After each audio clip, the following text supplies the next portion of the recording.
The old man was seized by a fit of coughing.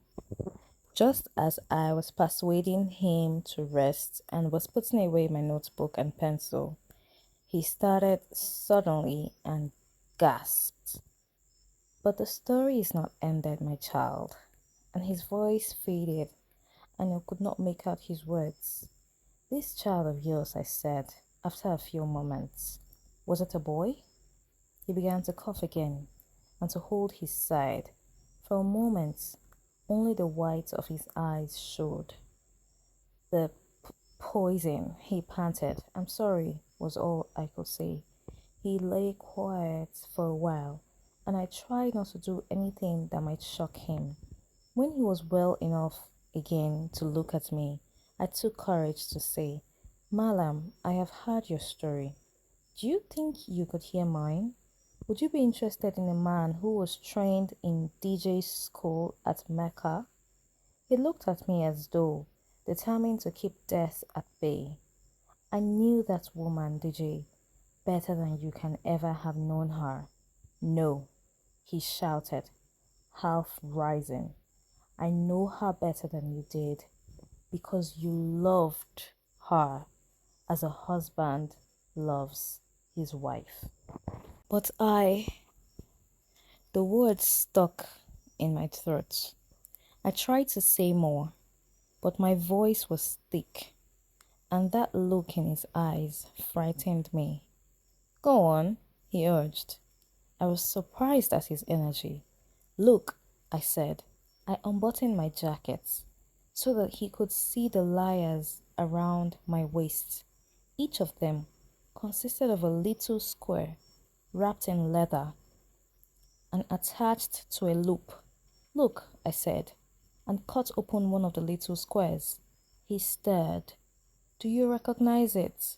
I asked him, showing him the square parchment written over in Arabic. No, he protested. It is impossible. Impossible. I paid no attention to him. DJ gave me that. She said you were a great Mallam and that you gave her that when the witches were worrying her. No, he panted. She told me always to wear it, that if I ever met you and you doubted that I was her son, I should show you this and you would know at once. No, he said.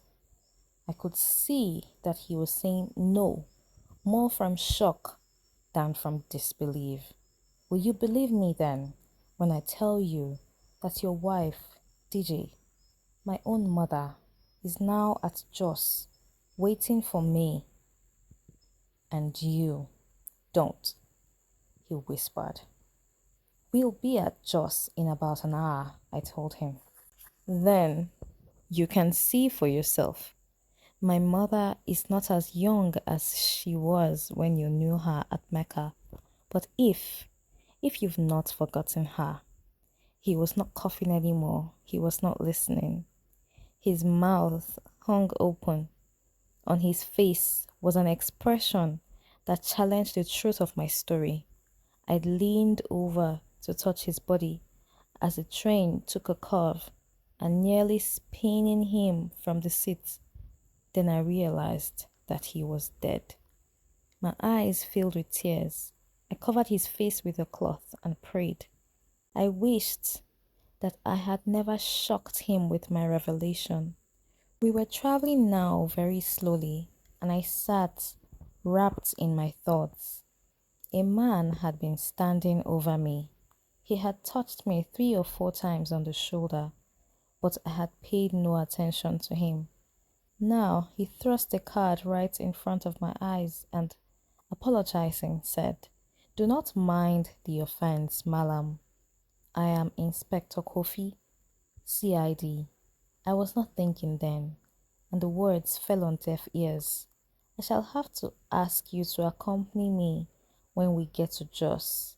The servile attitude he had feigned when he had been pestering me for a job was now gone, and I now saw in its place authority. I happened to have a special interest in this case because I knew the late Usman very well. Your late father's behavior aroused my suspicion, and I have been keeping him under observation for the last 6 hours. I looked up at him and said nothing. We won't want much from you, he said. Just a few facts. Since I see that you have a complete record of Mallam's last words, they'll be useful to us. My throat was dry. I moistened my lips, but there was nothing to say, and I said nothing. When the train got to Jos, I handed over the notes I had made and gave him the little blue book, The Passports of Mallam Alhaji Ibrahim Ilia. The sun was shining, and there was a group of little boys waiting to welcome Inspector Kofi near his official car. They were happy. They cared nothing about passports and vengeance and all the rest. Their life was before them. Step inside, said the inspector very civilly. I got in, and the boys cheered as we drove away. The Passports of Mallam Ilia. Oh my god, this book is so beautiful. And I remember when I read it for the first time back when I was in secondary school.